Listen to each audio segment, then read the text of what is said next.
Bonjour à tous, alors aujourd'hui je fais une petite vidéo un peu différente. Bah là on n'est pas le matin, il est 16h30 donc ça va, je suis pas en pyjama. Je fais cette vidéo avec vous parce que nous avons dû aller chez le vétérinaire. Donc je pense que ce que nous avons appris pourra intéresser toutes les personnes qui sont les parents de Sphinx. Alors je vais essayer de garder un certain ordre d'idée. Donc déjà nous avons été chez le vétérinaire parce que nos deux chatons avaient de la diarrhée. Donc au début, on s'est dit c'est un peu normal, ils viennent de changer de maison, il y a le stress, ils venaient de prendre le vermifuge, donc on s'est dit c'est normal. Le problème c'est que 2, 3, 4 jours sont passés, ils continuaient à avoir de la diarrhée. Ensuite, on a une autre situation, c'est que l'éleveur nous a donné l'alimentation qu'ils avaient chez lui. Donc c'était du Royal Canin, donc tout à base de céréales, etc. Et nous, on avait déjà, enfin nous, mon fiancé avait déjà fait des recherches et il avait vu sur Internet qu'il fallait leur donner des trucs des aliments, des croquettes qui avaient entre 30-40% de protéines. Donc ce qu'on appelle des aliments, des croquettes hyperprotéinées. Donc on en a acheté. Donc on a acheté deux marques différentes. Donc je vous les mettrai là. C'est Carnilove et Origène.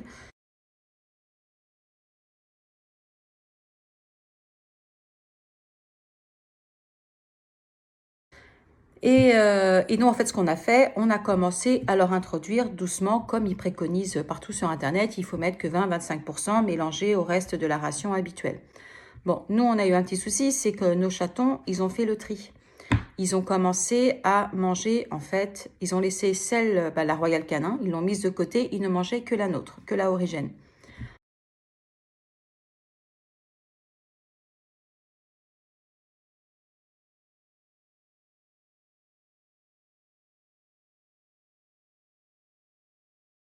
Bon, bah, on s'est dit, si finalement ils n'en veulent pas, c'est pas grave, on a arrêté de leur donner la Royal Canin. Bon, on n'aurait pas dû. Clairement, on n'aurait pas dû.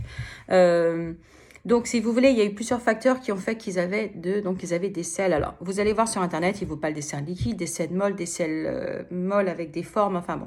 Donc, c'était, moi, je dirais des selles molles, sans aucune forme, genre, ça ressemblait à une omelette. Quand on a été voir la vétérinaire, on a bien fait, j'avais pris des photos et j'ai bien fait de lui montrer parce que quand je lui ai montré les photos, elle a effectivement vu qu'un des chatons avait même des glaires dans ses selles.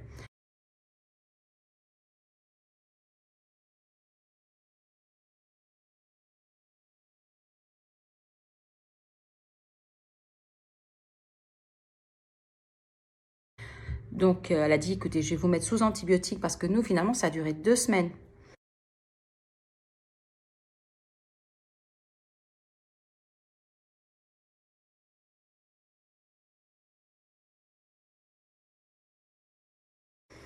On leur a donné de la nourriture humide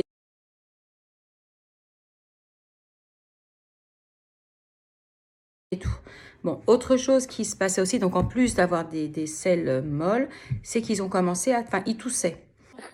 Qu'est-ce que c'est que ça? Vladimir Poutine a fait cette annonce de mobiliser la force dissuasive russe. On peut supposer que c'est parce que les Européens cherchent à apporter une réponse coordonnée. Et on ne savait pas trop si c'était après qu'ils finissaient de manger, mais on avait l'impression que c'était surtout quand ils avaient fini de boire. J'avais tellement la parano que j'ai même vérifié, nous on a une fontaine à eau, comme je vous ai montré dans les autres vidéos.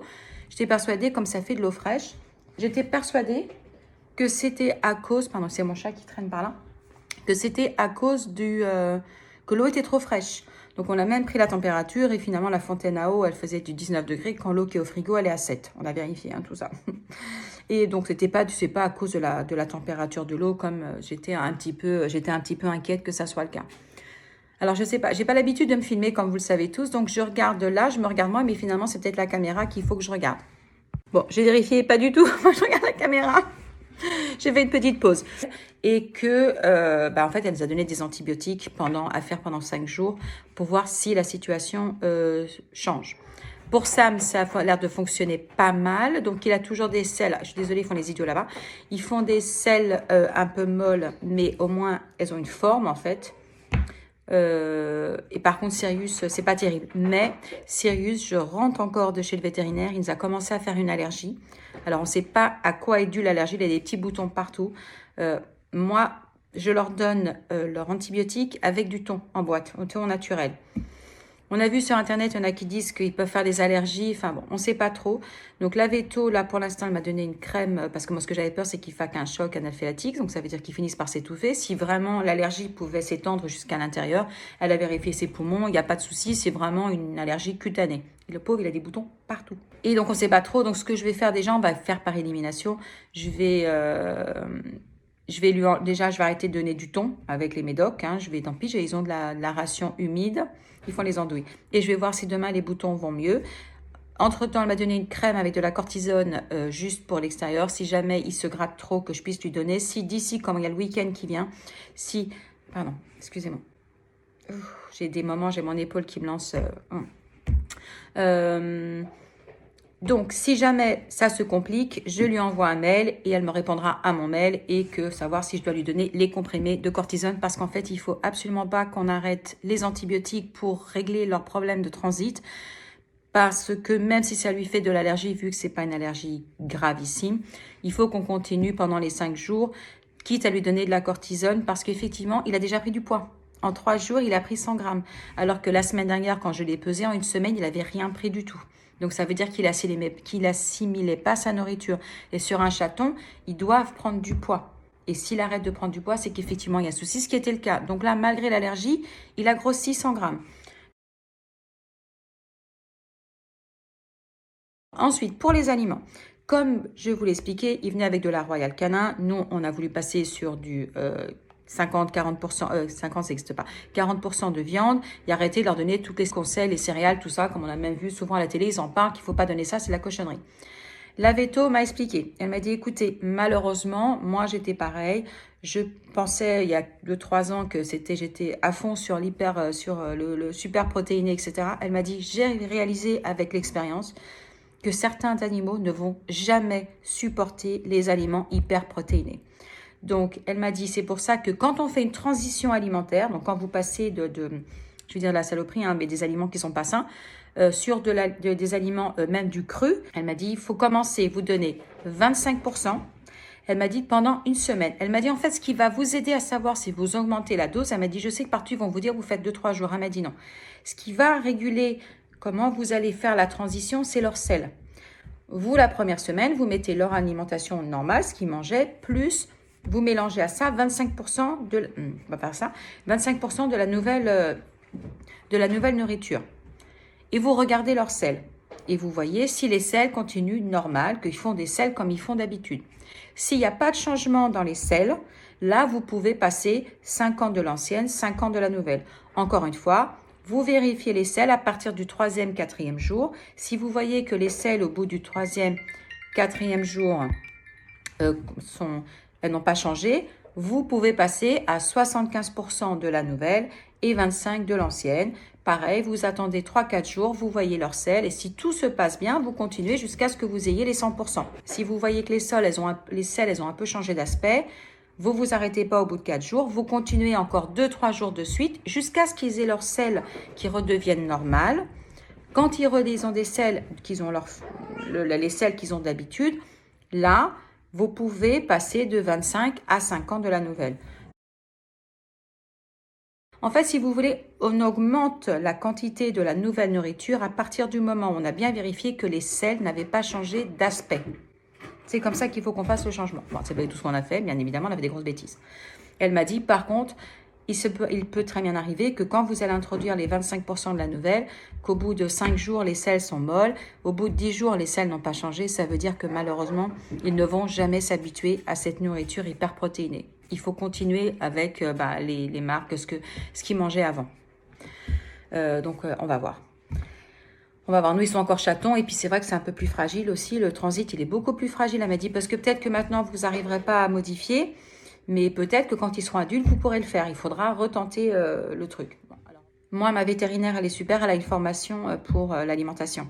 Donc, elle m'a expliqué, je ne savais même pas, en fait, dans la nourriture, il faut regarder le nombre de... C'est la carcasse.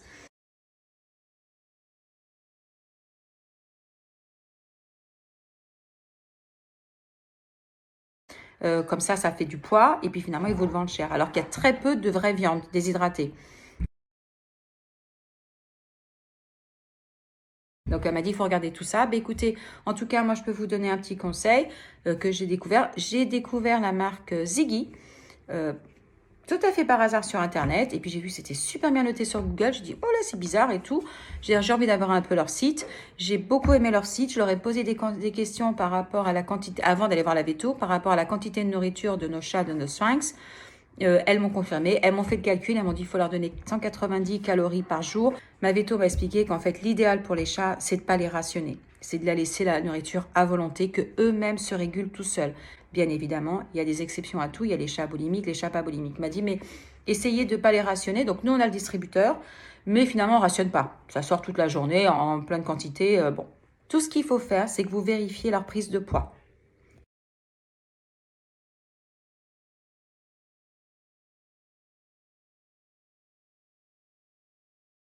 Écoutez, nous, les nôtres, ils ont pris en 3 semaines, presque maintenant. Eh bien oui, ça fait 3 semaines aujourd'hui. En 3 semaines, je le marquerai là. Je le rajouterai en bas, je me souviens plus trop.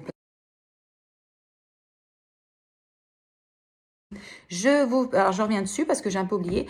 La nourriture, donc la fameuse nourriture Ziggy. Écoutez, je suis ravie parce que donc notre vétérinaire, elle est spécialisée dans les trucs alimentaires et tout, donc elle a fait une formation et elle m'a dit, écoutez, vous me donnez les différentes, parce qu'on avait acheté, on a du Carnilove, on a la Origène et on avait la dernière, la Ziggy. Je lui ai montré, elle m'a dit, vous m'envoyez ça par mail et moi, je regarderai les composants pour voir, justement, il y avait l'histoire des carcasses, l'histoire du sel qui souvent n'est pas indiqué du tout dans les aliments et le sucre. Elle m'a dit, je vous montre ça. Bah, écoutez, le jour même, j'avais celui du Ziggy parce que c'est celui que j'avais commencé à introduire. Je lui ai montré et le peu qu'elle a regardé, elle m'a dit, écoutez, je ne connais pas du tout. Mais je suis ravie déjà de voir la quantité de sucre. Déjà, que ça soit précisé parce que généralement, ils ne le mettent pas. Je suis obligée de leur casser les pieds pour qu'ils m'envoient ça, les marques en général. Et apparemment, elle, ce qu'elle vend chez elle, dans son cabinet, la ration qui a le plus bas c'est 18,5 grammes. Et la Ziggy, celle que moi j'ai trouvée, elle a 18. Donc elle était super. Elle m'a dit c'est encore moins que ce que moi j'ai trouvé. Elle m'a dit écoutez, envoyez-moi les trucs des trois marques et je vous dirai laquelle je trouve qui est la plus appropriée, qui me paraît la plus saine. J'ai été la voir aujourd'hui. Elle m'avait pas encore envoyé le mail de réponse, mais elle m'a dit écoutez, j'ai déjà fait un calcul comme ça. J'ai déjà commencé à faire les calculs. Elle m'a dit, mais sincèrement, la Ziggy, ça m'a l'air, je ne connaissais pas du tout, ça m'a l'air très bien. Elle m'a dit, même une des commerciales qui était venue apparemment hier, elle lui en a parlé. La commerciale de la marque qu'elle vend, je ne sais plus ce que c'est, je ne me souviens plus. Elle m'a dit, et je lui ai dit, regardez un petit peu ce qu'une de mes clientes, des clientes m'a ramené. Et l'autre, elle était apparemment, elle a dit, oh, mais c'est super comme nourriture. Si vous voulez passer dans du protéiné, écoutez, apparemment, ça a l'air d'être très très bien comme aliment, ce qu'ils font. Et effectivement, ils n'ont pas 50 000 choix. Vous verrez ça sur leur site. Moi, pour les chatons, j'ai qu'un choix de croquettes. Il n'y en a pas 50 000. Écoutez, je suis ravie, je suis contente. Donc, c'est ce qu'on va essayer de leur donner s'ils supportent le haut protéiné. Je croise les doigts très très fort. Ensuite, autre chose que j'ai appris aussi, donc vous savez, on aurait tendance à, moi j'avais cru que le thon en boîte, c'était pas mauvais, c'était au naturel, il n'y a pas d'huile, en fait il ne faut pas du tout donner ça, apparemment c'est bourré de sel. Elle m'a dit il ne faut pas leur donner ça du tout. Comme les friandises qu'on achète en paquet, elle m'a dit n'achetez pas ça, elle m'a dit si vous voulez donner une friandise à votre animal, à votre chat, vous lui donnez de la viande crue. Elle m'a dit ça, c'est super sain. Il ne faut pas donner en grande quantité parce qu'ils n'ont pas l'habitude, surtout s'ils n'ont pas l'habitude de manger du cru. Mais ça, ayez toujours du cru à la maison. Si vous voulez donner une petite friandise, elle m'a dit, c'est ça qu'il faut donner, c'est l'aliment le plus sain et ils vont adorer. Voilà, écoutez, je pense que j'ai fait le tour de la question. Je ne pense à plus rien de ce qu'elle m'a dit. Non. Ah, et nos chats, au cas où vous me posez la question, nos chats sont castrés. On a dû le faire, de toute façon c'est des chats de race, c'est obligatoire. Vermifugés et tout. Ah oui, si, l'atout. J'allais oublier. Nos chats donc ont commencé à tousser. Donc on s'est un peu inquiété, on s'est dit, oh là, c'est les poumons, il se passe un truc et tout. Non, en fait ce qu'elle m'a expliqué, je ne savais pas, c'est que les chats, quand ils sont jeunes, ils ont le larynx qui fonctionne pas, qui est un peu, qui est pas musclé. Donc elle m'a dit, c'est complètement normal que quand les chats boivent, les chatons, en fait ils s'étranglent un peu. C'est comme si ça passait, je sais pas comment on appelle ça en français, le one pipe, ça passe à côté, comme si nous, quand on boit un peu de travers, c'est la même chose. Elle m'a dit, mais eux, c'est parce qu'il est pas musclé. Donc, ça va venir avec le temps. Elle m'a dit, par contre, évitez de leur mettre l'eau trop basse. Nous, ça va, on a une fontaine à eau. Je lui dis, bah écoutez, on a une fontaine à eau. Elle m'a dit, bah c'est super. Elle m'a dit, ça c'est le truc que tout le monde devrait avoir. La hauteur, elle est parfaite pour les chats. Ça les évite de voir de travers elle m'a dit, c'est super. Elle m'a dit, donc si c'est ça, c'est vraiment dû à leur jeune âge. Ne vous inquiétez pas. Elle m'a dit, par contre, faites attention. Si ça leur arrive quand ils mangent, là par contre, c'est une autre histoire. C'est sérieux. Mais sachez que la fontaine à eau, c'est l'idéal pour eux. Si votre chat fait la même chose quand il boit, c'est dû au larynx et que ça va changer quand il va devenir adulte. Et voilà, maintenant je pense que j'ai vraiment rien oublié. Bah, écoutez, j'espère que cette petite vidéo vous aura été utile. À très bientôt. Et bien évidemment, si vous avez des choses à partager, n'hésitez pas. À bientôt sur une prochaine vidéo.